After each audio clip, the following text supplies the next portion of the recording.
தேர்தல் வந்துட்டா ஸ்டாலினுக்கு லாபம் வந்துடும்.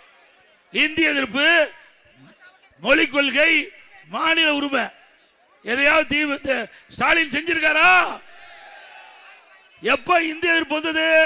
மத்தியிலே காங்கிரஸ் ஆட்சி, மாநிலத்திலே காங்கிரஸ் ஆட்சி. அந்த காலகட்டத்தில் தான் இந்திய எதிர்ப்பு போராட்டம் வந்தது. அப்படிதான் அப்பதான வந்தது. யாரால வந்தது? காங்கிரஸால் வந்தது. இப்ப யாரோட கூட்டணி? காங்கிரஸோட கூட்டணி. சந்தர்ப்பவாத கட்சி திமுக கட்சி. இந்த கட்சி மீண்டும் நாட்டை ஆள வேண்டுமா? ஆக காலத்துக்கு ஏற்றவாறு தன்னுடைய நிலைப்பாட்டை மாற்றிக்கொள்வார்.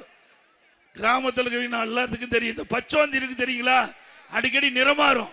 அது கூட கொஞ்ச நேரம் கழிச்சு தான் நிறமாறும். ஆனா இன்றைய முதலமைச்சர் ஸ்டாலின் அவ்வப்போது உடனுக்குடன் நிறமாறுகின்ற முதலமைச்சர் இன்றைய முதலமைச்சர் ஸ்டாலின் அவர்கள். அப்புறம் எப்பொழுது பார்த்தாலும் கொள்கை கொள்ளைகிறார். இவரு கொள்கை பிடிப்புள்ள கட்சி தலைவரா? அப்படின்னா திமுகவும் காங்கிரஸ் ஒரே கொள்கையா? திமுகவும் கம்யூனிஸ்ட் ஒரே கொள்கையா? திமுகவும் விடுதலை சிறுத்தை ஒரே கொள்கையா?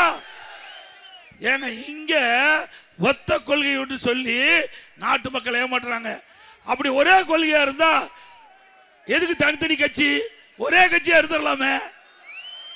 ஆனா பாண்டிச்சேரியில எதிர்த்து போட்டிடுறாங்க. கேரளாவில் காங்கிரஸ் கம்யூனிஸ்ட் எதிர்த்து போட்டிடுறது. அப்போ ஒத்த கொள்கையுடைய கட்சியா? நாட்டு மக்களை ஏமாற்றுறாங்கல்ல. தேர்தல் நேரத்தில் மக்களை ஏமாற்றி கவர்ச்சிகரமா பேசி பொய்யான செய்தியை சொல்லி வாக்கு கேட்கின்ற முதலமைச்சர் நாட்டுக்கு தேவையா?